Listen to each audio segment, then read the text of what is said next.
Assalamualaikum warahmatullahi wabarakatuh. Yang terhormat Bapak Dr. M. Misbahul Mujib SAG MHum selaku dosen pengampu mata kuliah filsafat hukum kelas D.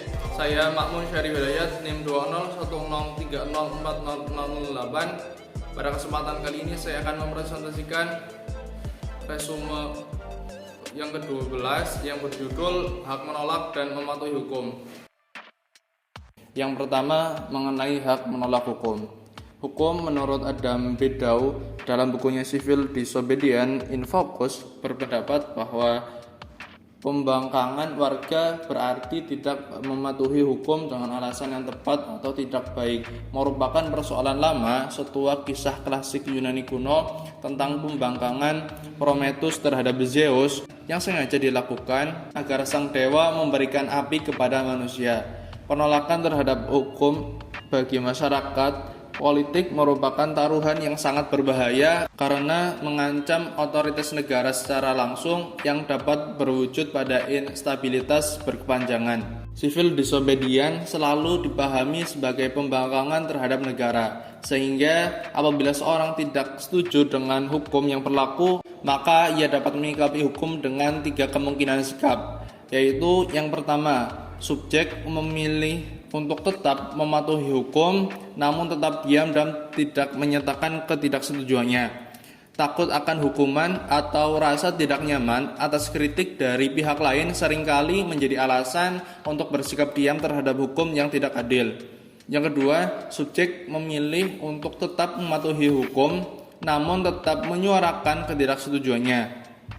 Hal ini tidak bisa disebut sebagai civil disobedience karena tidak ada tindakan melawan hukum selain pernyataan ketidaksetujuan. Dan yang ketiga, subjek menolak untuk mematuhi hukum tetapi tetap menyembunyikan ketidaksetujuannya sehingga tidak diketahui publik. Menurut Rawls, ada 3 kondisi utama sebagai pembenahan atas gerakan pembangkangan, yaitu yang pertama, apabila civil disobedience dipahami sebagai gerakan politik yang ditujukan pada rasa keadilan komunitas, maka pantas kalau gerakan ini dibatasi pada berbagai hal yang dipandang tidak adil. Yang kedua, civil disobedience dapat dibenarkan ketika berbagai upaya yang dilakukan dengan kehendak baik untuk memperbaiki keadaan tidak mendapat respon yang baik dari penguasa. Dan yang ketiga, civil disobedience sebetulnya lebih merupakan tuntutan prinsip rasa keadilan, khususnya yang menyatakan bahwa setiap orang dalam situasi yang sama harus mendapatkan perlakuan yang sama. Jadi pembangkangan terhadap hukum baru dibenarkan apabila terjadi ketidakadilan serius dan merupakan salah satu kewajiban moral politik. Pembahasan yang kedua yaitu mengenai kewajiban mematuhi hukum. Kewajiban mematuhi hukum muncul sebagai konsekuensi natural dari kewajiban terhadap keadilan ketika berpikir bahwa moral seseorang tidak sekedar menuntut bahwa orang lain tidak boleh dirugikan atau terancam keamanannya.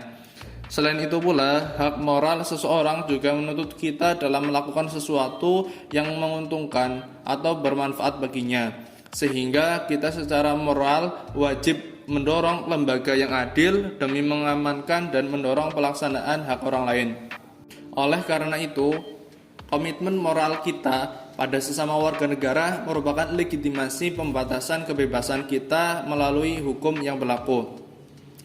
Voluntarisme sebagai refleksi dari etika The Good Samaritan, seorang Samaria yang dilukiskan sebagai figur yang baik hati dengan membantu seorang Yahudi yang notabene musuh dari suku Samaria itu sendiri.